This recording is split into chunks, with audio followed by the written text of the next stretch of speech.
Okay, last week I shared the story of Jonah, and everyone understood what the story of Jonah means. So this time we're going to coming back to Second Kings, 2 Kings chapter 14. 2 Kings chapter 14. And as I mentioned, the reason, and I'm going back and forth between the prophetic books and 2 King, is I am trying to insert the story of the prophets into the where it actually happened, so that we can kind of see why the prophets are sent to where they sent, and what they said, and what it really means at the time when they're actually, prophesizing about God's message. So 2 Kings chapter 14, and we're going to read. In the second year of Joash, the son of Joahaz, king of Israel, Amaziah, the son of Joash, king of Judah, began to reign. He was 25 years old when he began to reign, and he reigned 29 years in Jerusalem. His mother's name was Jehoaddin of Jerusalem, and he did what was right in the eyes of the Lord, yet not like David his father. He did in all things in Joash his father had done. But the high place were not removed. The people still sacrificed and made offering on the high places. And as soon as the royal power was firmly in his hand, he struck down his servant who had struck down the king, his father. But he did not put to death the children of the murderer, according to what is written in the book of the law of Moses, where the Lord commanded, Fathers shall not be put to death because of their children, nor shall children be put to death because of their fathers, but each one shall die for his own sin. He struck down 10,000 Edomites in the valley of Asalt, and took Selah by storm, and called it Joktheel, which is its name to this day. Then Amaziah sent messenger to Jehoash, the son of Jehoahaz, the son of Jehu, king of Israel, saying, Come, let us look one another in the face. And Jehoash, king of Israel, sent word to Amaziah, king of Judah. A thistle on Lebanon sent to a cedar on Lebanon, saying, Give your daughter to my son for a wife. And the wild beast of Lebanon passed by and trampled down the thistles. You have indeed struck down Edom, and your heart was lifted up. But be content with your glory and stay at home. For why should you provoke trouble so that you fall, you and Judah with you? But Amaziah would not listen. So Jehoahaz, king of Israel, went up, and he and Amaziah, king of Judah, faced one another in battle at the Beth Shemesh, which belongs to Judah. And Judah was defeated by Israel, and every man fled to his home.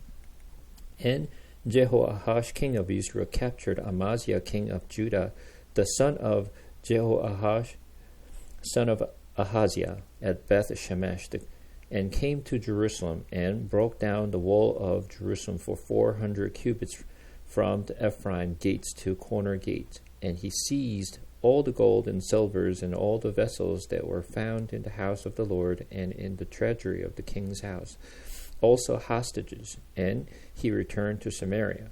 Now the rest of the acts of Jehoash that he did, and he might, and not he fought with Amaziah king of Judah, and they not written in the book of a chronicle of the kings of Israel?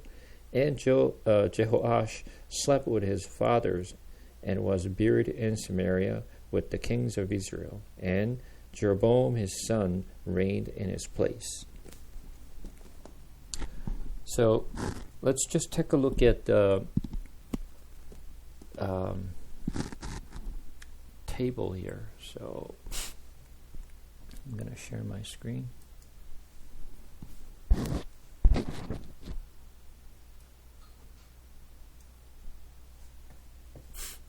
Let me know if if you see my screen.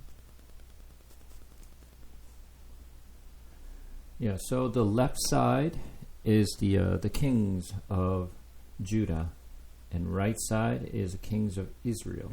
So just even though we learned, because the name is confusing, so let's just to kind of like, put, the names together and who's who.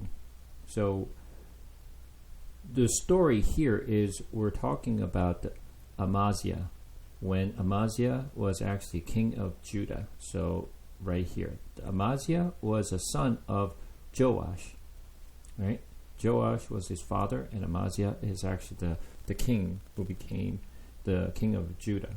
At the time, Jehoash was the king of Israel, and his father was Jehoahaz. Jehoahaz's father was Jehu, who actually took down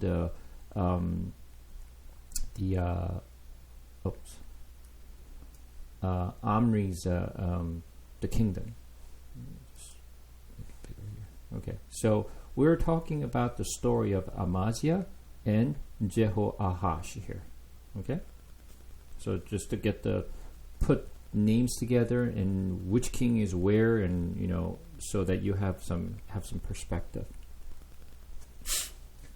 All right, here, when you look at the chapter 14, when Amaziah became a king, right, and when you look at the verse 3, and he did what was right in the eyes of the Lord, yet not like David his father. He did in all things as Joash his father had done. What it means is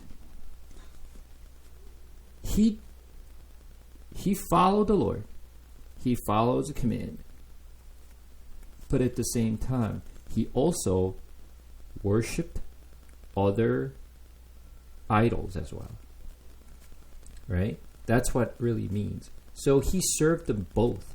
It's not just one Lord he served, but he actually served other gods as well. So that's why it mentioned that he did not destroy the high places.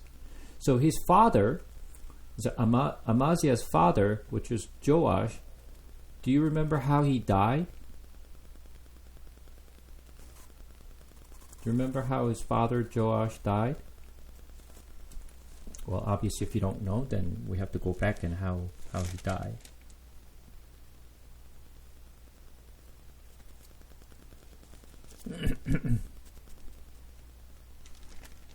So let's go to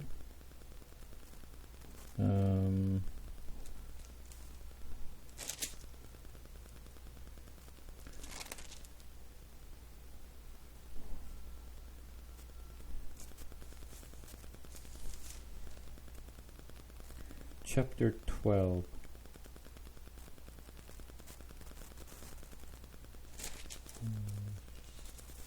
No, that's not 12. I'm sorry.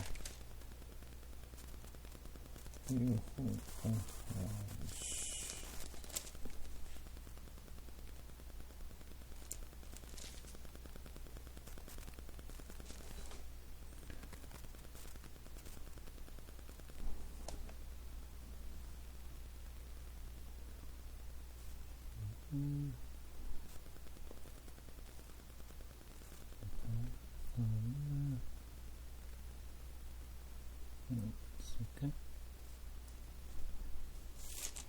Where is it?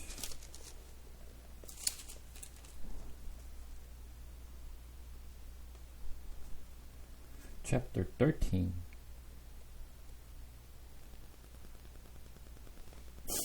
Chapter 13.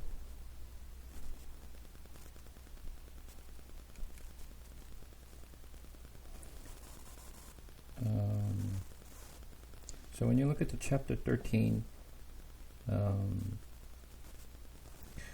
when you look at the verse 1, in the 23rd year of Joash, the son of Ahaziah, king of Judah, Jehoahaz, the son of Jehu, began to reign over Israel in Samaria, and he reigned 17 years.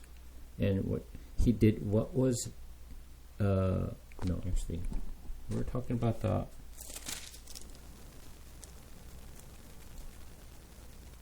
Sorry, we were talking about the king of Judah, not the Israel. I'm sorry. So at the end of chapter 12, at the end of chapter 12, we're going to look at the verse 20. His servant arose and made a conspiracy and struck down Joash in the house of Millo on the way that goes down to Silla. So when you look at Amaziah's father, Joash, was assassinated at the time. So after his father died, and then he succeeded as a king. So his father was not, didn't die in a battle. He didn't die, just peacefully, but he was assassinated. So what he did was, in chapter 14, he did what his father did, which is Joash did the very similar things, that he served the Lord and he served other idols as well. That's why he did not bring down the high places. Let the people of Judah continue to go to the high place and worship the idols. And when you look at here is verse 5 and 6, he actually killed the people who killed his father, assassinator. He killed those murderer of his father, but he did not kill their children, because the God's law said not to kill their children, only kill the people who deserve to die, who have a sin. They're the only one who should die.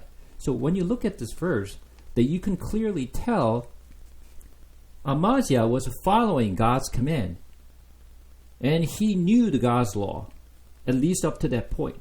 He knows only he should kill the assassiner, not their children or any of their family member, according to God's law, which was right.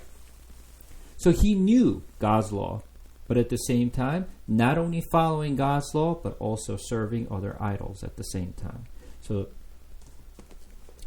this is very important to remember, that he knew God's law and he actually followed, God's law, but at the same time he served other gods.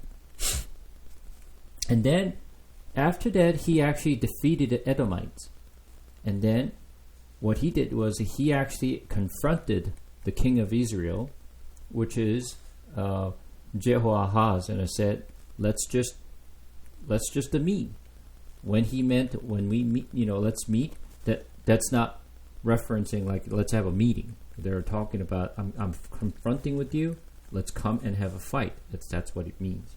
So Jehoahaz came down and said, "Well, you actually struck down the Edomites, and just because you won the battle, your heart is so lifted up so high that you think you can defeat me?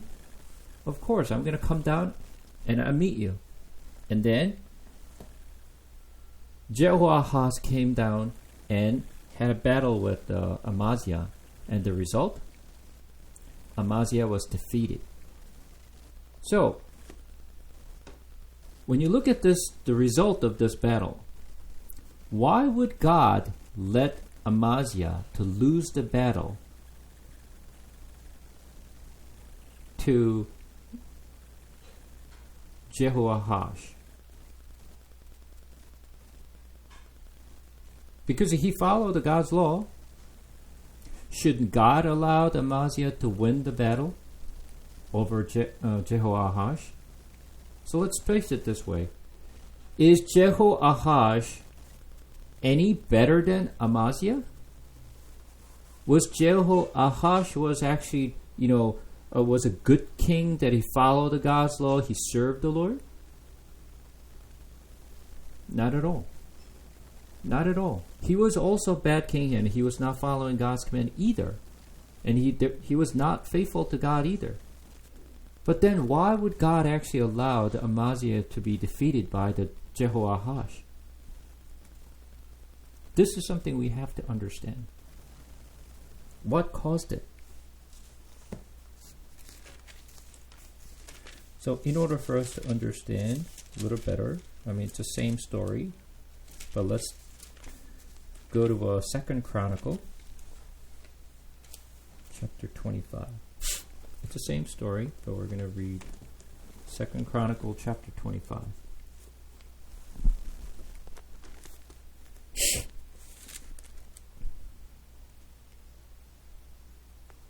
Amaziah was 25 years old when he began to reign, and he reigned 29 years in Jerusalem. His mother's name was Jehoaddan of Jerusalem, and he did what was right in the eyes of the Lord, yet not with a whole heart. So this is the key word, yet not with a whole heart. So just to put an underline there. And as soon as the royal power was firmly his, he killed his servant who had struck down the king his father. But he did not put their children to death according to what is written in the law in the book of Moses, where the law commanded, fathers shall not die because of their children, nor children die because of their fathers, but each one shall die for his own sin. Then Amaziah assembled the men of Judah and set them by fathers' houses under commanders of thousands and the hundreds of all Judah and Benjamin. He mustered those 20 years old and upward, and found that they were 300,000 choice men, fit for war, able to handle spears and shield. He hired also 100,000 mighty men of valor from Israel for 100 talents of silver. But a man of God came to him and said, O king, do not let the army of Israel go with you, for the Lord is not with Israel, with all these Ephraimites. But go, act, be strong for the battle. Why should you suppose that God will cast you down before the enemy? For God has a power to help or to cast down. And Amaziah said to the man of God, But what shall we do about the 100 talents that I have given to the army of Israel? The man of God answered, The Lord is able to give you much more than this. Then Amaziah discharged the army that had come to him from Ephraim to go home again. And they came very angry with Judah and returned home in fierce anger. But Amaziah took courage and led out his people and went to the valley of Salt and struck down 10,000 men of Asir. The men of Judah captured another 10,000 alive and took them to the top of the rock and threw them down from the top of the rock, and they were all dashed to pieces. But the man of army whom Amaziah sent back, not letting them go with him to battle, raided the city of Judah from Samaria to Beth-horon, and struck down 3,000 people in them and took much spoil. After Amaziah came from striking down the Edomite, he brought the gods of men of Asir and set them up as his God and worshipped them, making offering to them. Therefore the Lord was angry with Amaziah and sent to him a prophet, who said to him, Why have you sought the God of people who did not deliver their own people from your hands? But as he was speaking, the king said to him, Have we made you a royal counselor? Stop!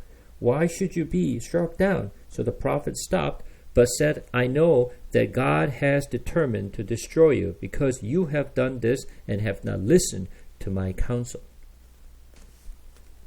Then Amaziah king of Judah took counsel and sent to Joash the son of Jehoahaz, son of Jehu, king of Israel, saying, Come, let us look one another in the face. And Joash king of Israel sent word of Amaziah king of Judah, a thistle on the Lebanon sent to a cedar on Lebanon, saying, Give your daughters to my son for a wife. And the wild beast of Lebanon passed by and trampled down the thistle.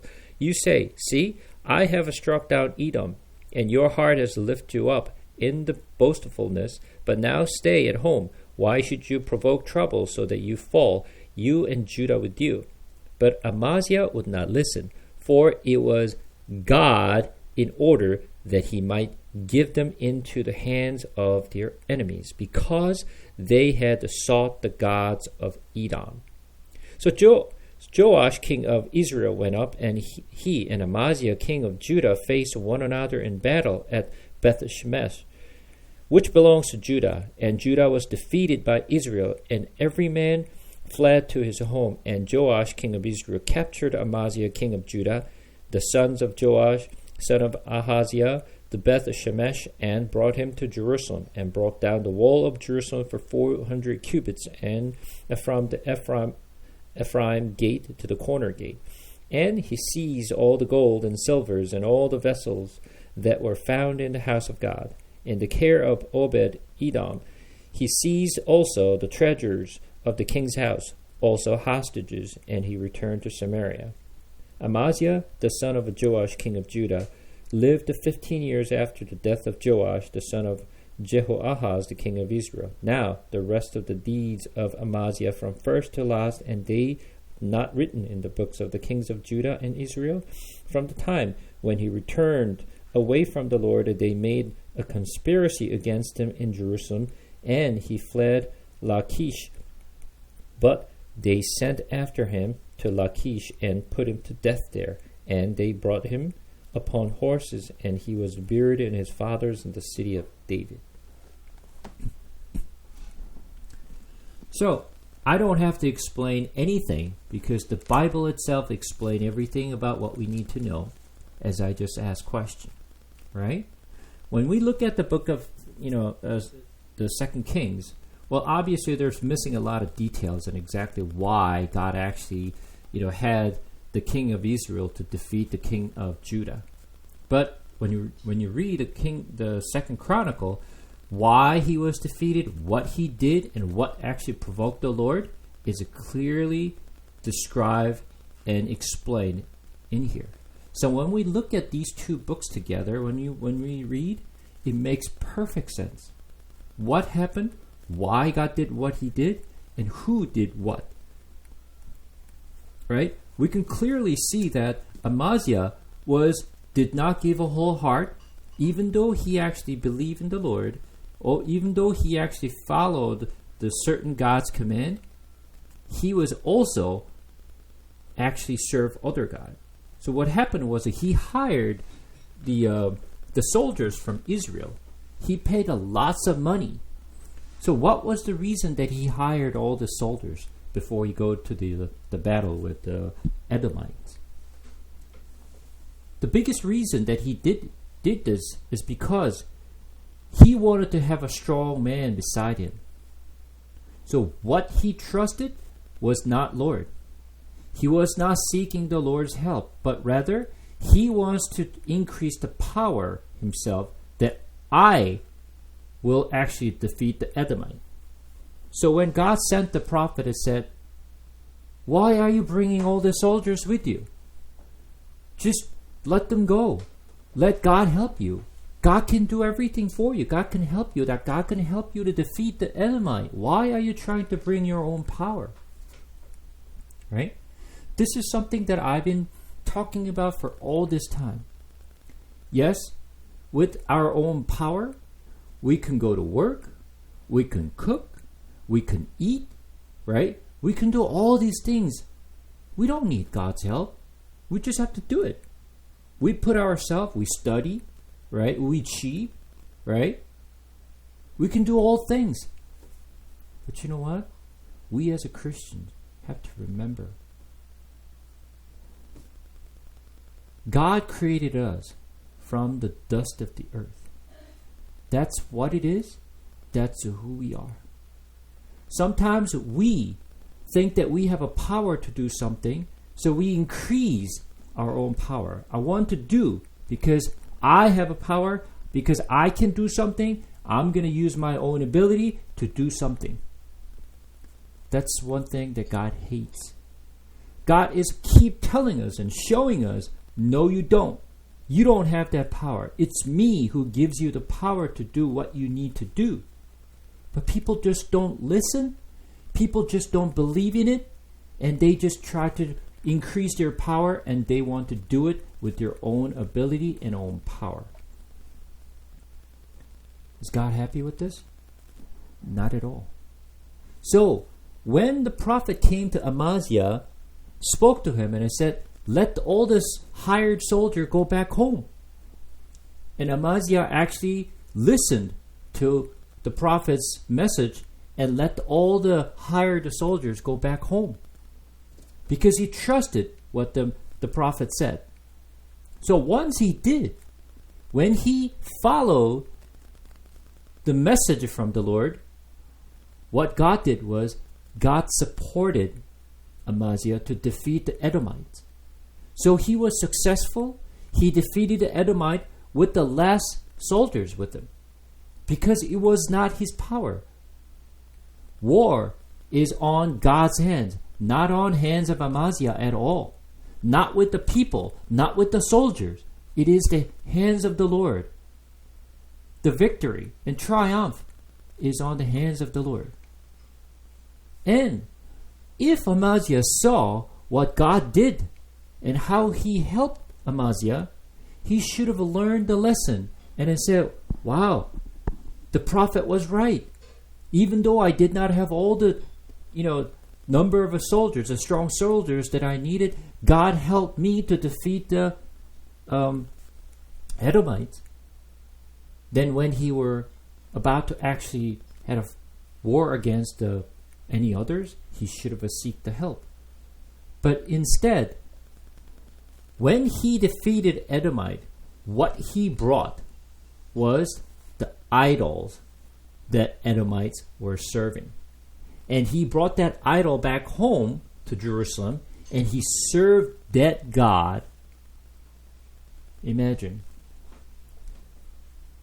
At this point, put aside about the result of the war. What we really need to see here is, I want you to pause for a moment and think about how God feels.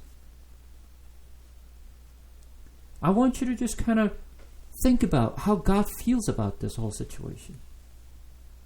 Amaziah did not give a whole heart to the Lord, but God wanted to help Amaziah because he listened. Once he listened, so God actually gave all his support and help and gave the victory to Amaziah. But he, instead of serve the Lord, he served other idol. Imagine. God's perspective. It is just, he was betrayed from his own son that he wanted to help. Son is literally put a knife on his back. And I want you to think about it from God's perspective. We always say, yeah, the God that we see in the Old Testament is brutal, he's always mad, and he's always kill people, right? He's always dashing people and struck down people. That's all we think of. But what we don't think of is how God feels. What God did, people don't care about what happened. We have to stop and think about how God feels. His heart is broken. He's in tears. How could you? How could you do this to me? I helped you. How come you don't come to me? Shouldn't you come to me instead of you going to this piece of wood that you just collected from Edom? If you do not understand God's heart and his tear, you did not understand a single verse in this chapter. This is something that we have to think about, how God feels when he tried to help us, and he always been betrayed by us. He's always been despised by us. We always treated with him with contemptuous. right? This is something how God feels. You know, some may say, well, he's God, so he shouldn't feel anything. You're very wrong. You're very wrong. Remember, we are created in the image of God. The reason that we feel what we feel is because that we are created as a copy of the Lord. That's what we feel, the joy and sadness and you know, all this tears and pains. God feels exactly the same. You might have actually experienced this kind of similar things in your life. You give all your time, you give all your energy, you give all your money to support someone because you care for that person. And if that person turns around and stab at you, how'd you feel? No one will feel good. Right? Especially if you actually betrayed by someone that you really care and someone you really just did whatever you can to help that person and you loved them so much. Imagine you give all your life to your children and then your children stab at you. How'd you feel?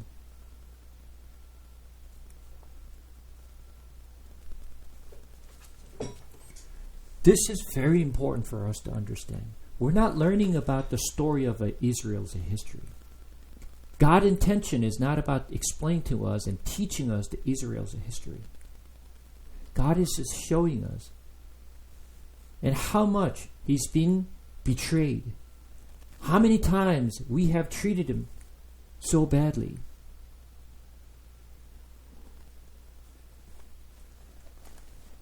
Coming back here.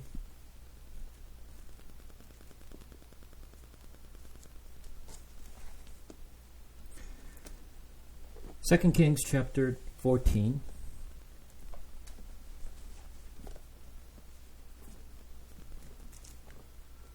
Verse 17.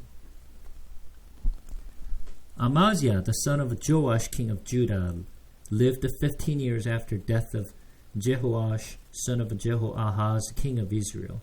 Now the rest of the deeds of Amaziah, are they not written in the book of the Chronicles of the kings of Judah? And they made a conspiracy against him in Jerusalem, and he fled to Lachish. But they sent after to Lachish and put him to death there. And they brought him on horses, and he was buried in Jerusalem with his fathers in the city of David. And all the people of Judah took Azariah, who was 16 years old, and made him king instead of his father Amaziah. He built Elath and restored it to Judah after the king slept with his father. All right, so now we come back to this table again. So remember I showed you in the book of Matthew. All right, let's go back to the book of Matthew chapter 1 again.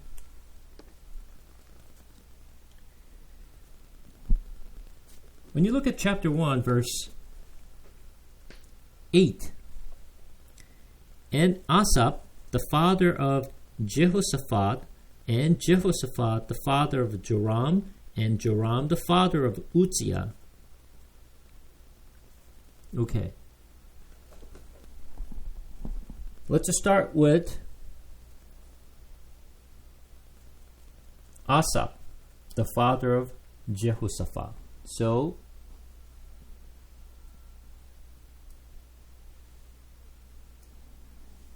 here, Asaph, the father of Jehoshaphat. Who is Jehoshaphat? This. Do you remember how Jehoshaphat died? How did actually Jehoshaphat die?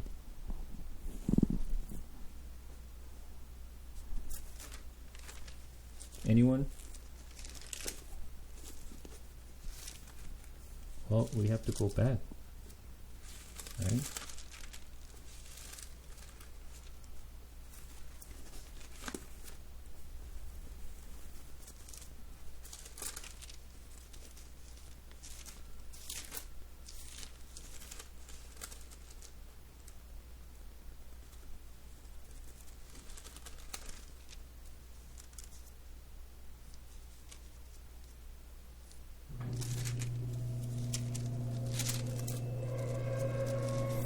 When Jehoshaphat was the king, who was the king at the time?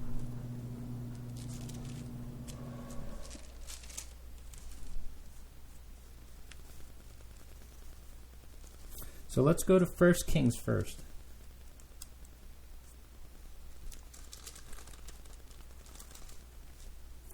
First King chapter 22.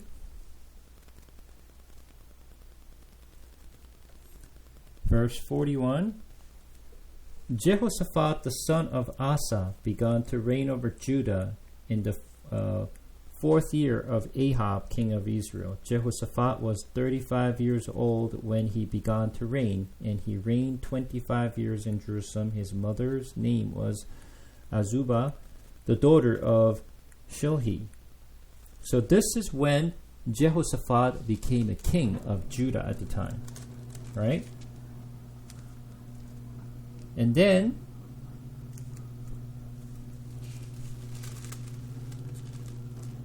we come to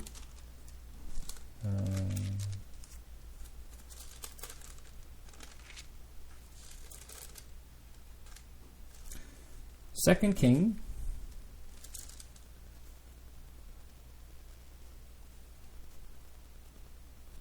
chapter 3. In the 18th year of Jehoshaphat, king of Judah, Jehoram the son of Ahab became king over Israel in Samaria, and he reigned 12 years. So as you can see here in this table, now when Jehoshaphat was actually reigning Judah, who became a king of Israel? Jehoram, right? Now,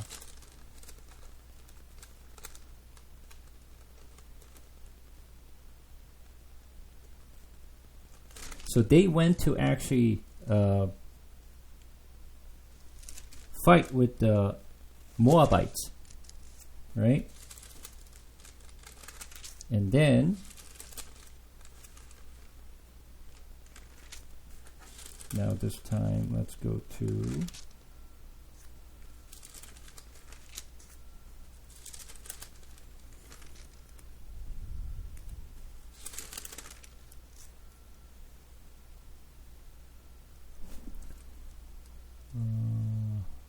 let's see.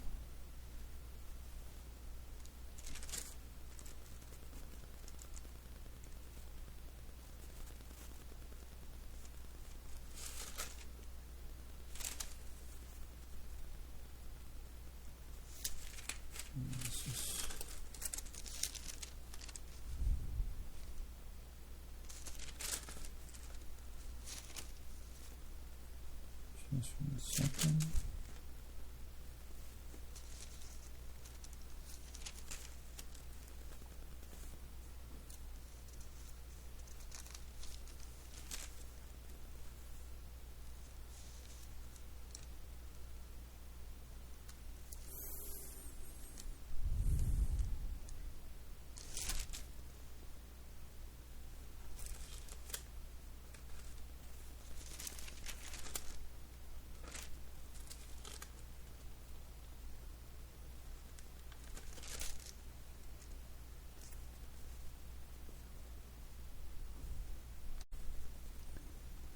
Second Chronicle chapter 20.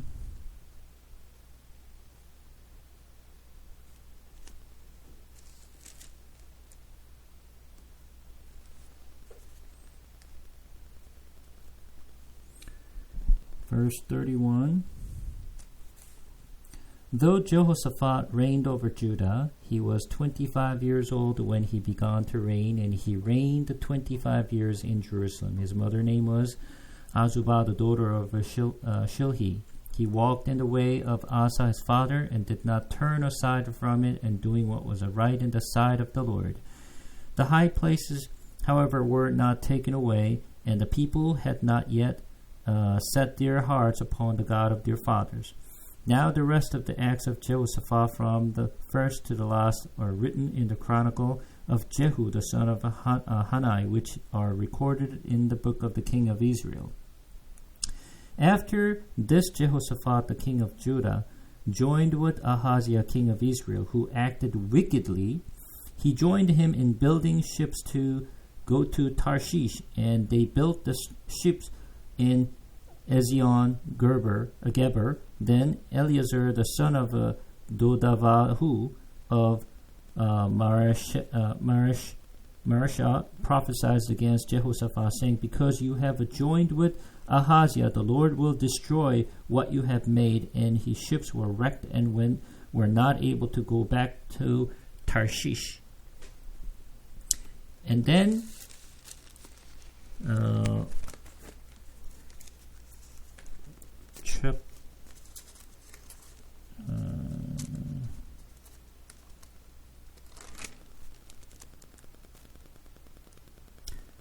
coming back to 2 Kings chapter 8. 2 Kings chapter 8, we're going to read from verse 16.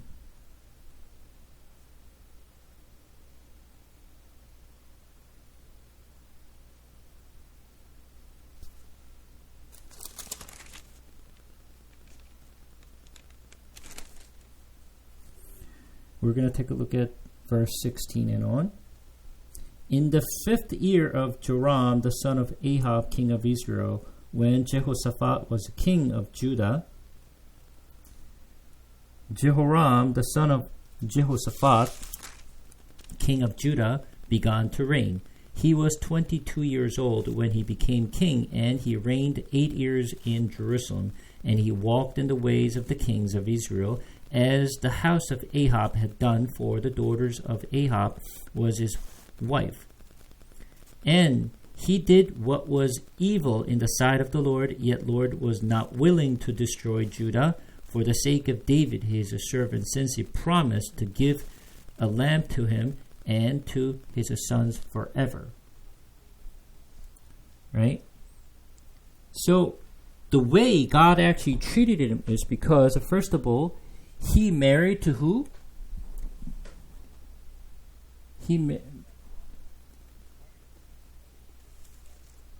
Yeah. So who is that?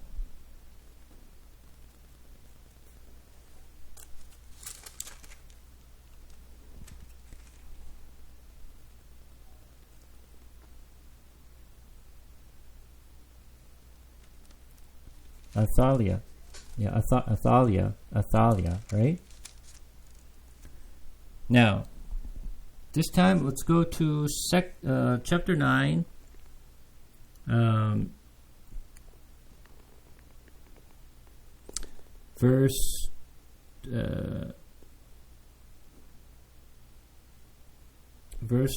Chapter 21. Chapter 9, verse 21 and on.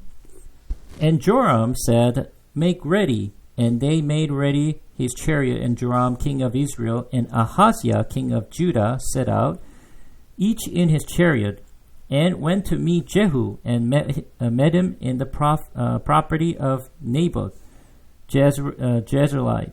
And when Joram saw Jehu, and said, is it peace, Jehu? He answered, what peace can there be, so long as the whoring and the sorceries of your mother Jezebel are so many? Then Joram reigned about and fled, saying, Ahaziah, treachery, O Ahaziah. And Jehu drew his bow with his full strength and shot Joram between the shoulder, so that the arrow pierced his heart, and he sank in his chariot. Jehu said to Bidkar, his aside, take him up and throw him on the plot of ground belonging to Naboth the Jezreelite. For remember, when you and I rode side by side behind Ahab his father, how the Lord made a pronouncement against him. As surely as I saw yesterday the blood of Naboth and the blood of his sons, declared the Lord, I will repay you on this plot of ground.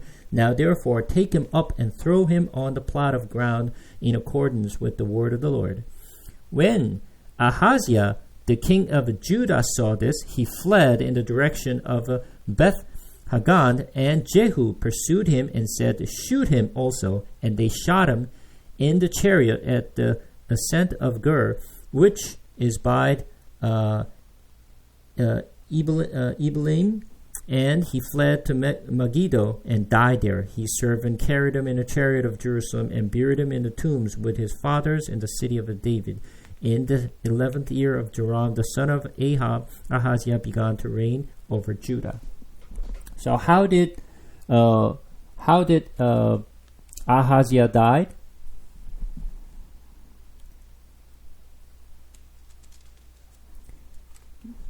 Right? So he was actually killed by Jehu. And what about his son?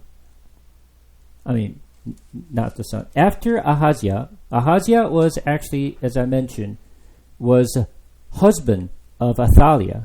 Soon after Athaliah found out her husband died, it's not her husband. Athaliah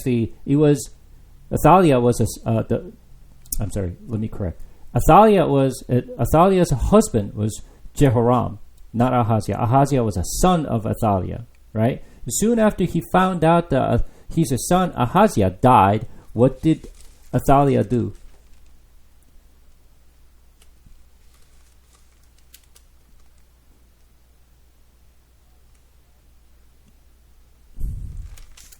He killed all his grandchildren, and she became a queen.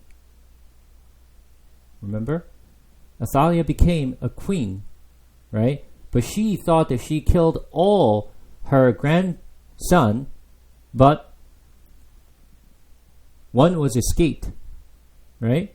And that was Joash, right? But Joash served the Lord at the beginning because the priest was taking care of him.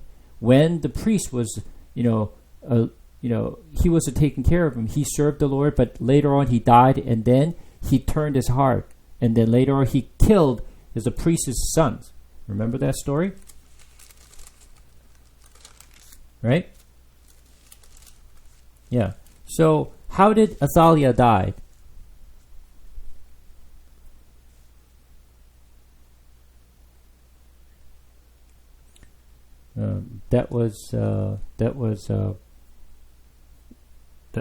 That's her mother.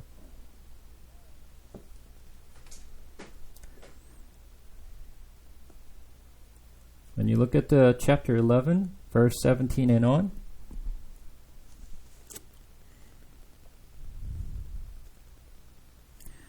And Jehoiada made a covenant between the Lord and the king and people, that they should be the Lord's people, and also between the king and the people. Then all the people of the land went to the house of Baal and tore down his altar and his images. They broke in pieces, and they killed Matan, the priest of Baal, before the altar. And the priest posted a watchman over the house of the Lord, and he took the captains and the Karites, the guard of all the people of the land, and they brought the king down from the house of the Lord, marching through the gate of the guards to the king's house, and he took his seat on the throne of the king. So all the people of the Lord rejoiced, and the city was quiet after Athaliah had been put to death with the sword at the king's house. So there was a rebel. The priest and the followers of the priest, right, Jehoiada, is killed Athaliah by the sword. So Athaliah died by the sword. His son Ahaziah was killed by the bow. Joram was also killed, right? And now let's take a look at how Joash died. Chapter 12, we're going to read from verse 19. Now the rest of the acts of Joash and all that he did, and they not written in the book of the Chronicle of the kings of Judah? His servant rose and made a conspiracy and struck down Joash in the house of Millo on the way that goes down to Silla. It was Josachar, the son of Shemeth, and Jehozabad, and the son of Shomor, his servant, who struck him down so that he died. And they buried him with his father in the city of David, and Amaziah, his son, reigned in his place. So his father, right, Joash, was also assassinated, right? And how did Now, Amaziah died the same way. He was also assassinated. So, all these 4 generations, how did it die? Did they die in peace? None of them. Right? They were either by, assassin, or they're killed by like sword or by the arrow. Right? So, as I mentioned, after Jehoshaphat made the became a one family by actually had Ahab's daughter Athaliah married to his son Jehoram, right?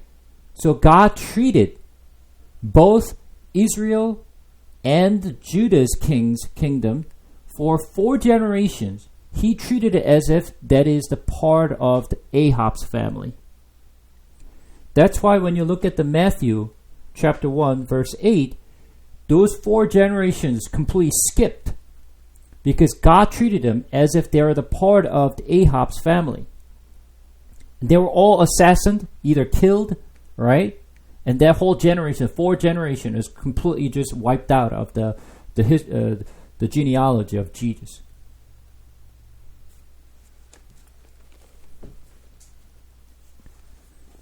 So let's come back to 2 Kings chapter 14.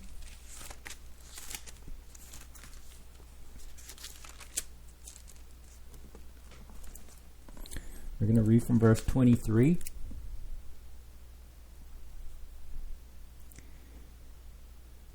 In the 15th year, verse 23, in the 15th year, Amaziah, the son of Joash, king of Judah, Jeroboam, the son of Joash, king of Israel, began to reign in Samaria, and he reigned 41 years. And he did what was evil in the sight of the Lord. He did not depart from all the sins of Jeroboam the son of Nebat, which he made Israel to sin. He restored the borders of Israel from Lebo Hamath as far as the sea of Arabah, according to the word of the Lord, the God of Israel, which he spoke by his servant Jonah, the son of Amittai, the prophet, who was from Geth-hepher. For the Lord saw that the affliction of Israel was very bitter, for there was none left, bond or free, and there was none to help Israel. But the Lord had not said that he would blot out the name of Israel from under heaven. So he saved them by the hand of Jeroboam the son of Joash. Now the rest of the acts of Jeroboam and all that he did, and he might, how he fought, and how he restored the Damascus and Hamath to Judah and Israel, are they not written in the book of the Chronicles of the kings of Israel? And Jeroboam slept with fathers and the king of Israel, and Zechariah his son reigned in his place. Right.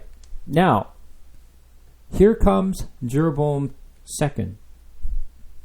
So, when you look at the table here, after Jehoash died, Jeroboam II became the king. Remember Jeroboam? Who was the Jeroboam? The Jeroboam the first was the one who actually started the north of Israel kingdom. Right? Now, Jeroboam the second is the one who, followed the first king's name. And his name was Jeroboam, so we called him Jeroboam the second. We have to remember few kings in Israel kingdom. Few of the kings that you don't have to remember every one of them, but I told you some of the kings that you should at least remember. Who are they? Remember?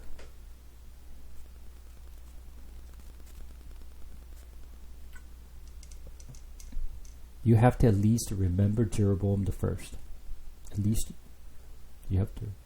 You have to remember Jeroboam. You have to remember Omri, which is the father of Ahab, and obviously you have to know Ahab, right? And then you have to know Jehu, and then you have to remember Jeroboam II, right? those kings at least you should know. You don't have to remember the rest of all the kings. I mean, and also the Hoshea. Hoshea was the last king of Israel. We have to remember. Let's count. Look at it again. Jeroboam the first, Omri, Ahab, Jehu, Jeroboam the second, and Hoshea. So at least to remember these kings, right? The reason we have to remember Jeroboam the second is because when Jeroboam the second was ruling Israel, this is the most prosperous time of Israel. This is like peak of the north of Israel. And he expanded the north of Israel kingdom, expanded as large as he could possibly expand at his time. So when Jeroboam II was ruling the kingdom of Israel, everyone was making money. They were living in peace. Everything was good economically, and the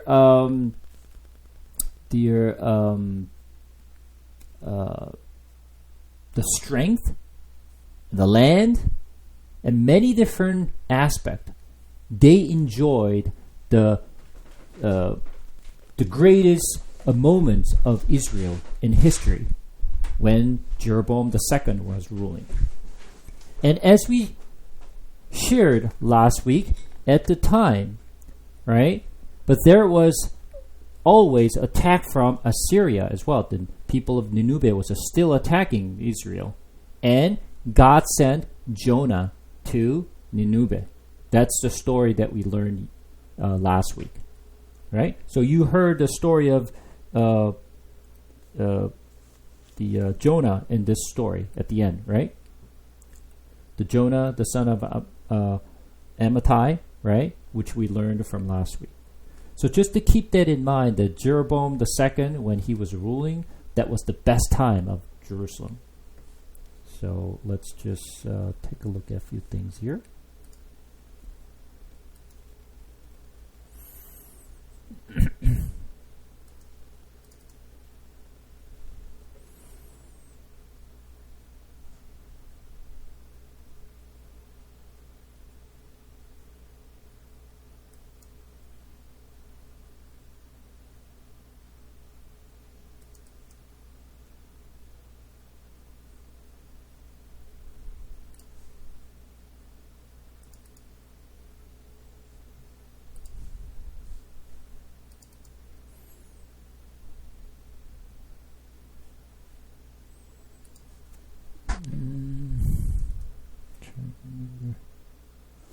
Here it is.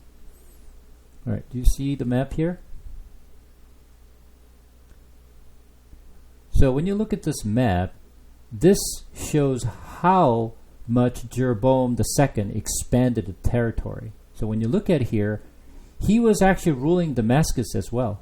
This is Lebanon. He was expanded as high as actually up to Lebo Hamath. This is all the way up here. Remember, where is the top of the land of Israel? Where do you actually? Where is the beginning of the Israel, and where is the end of the Israel?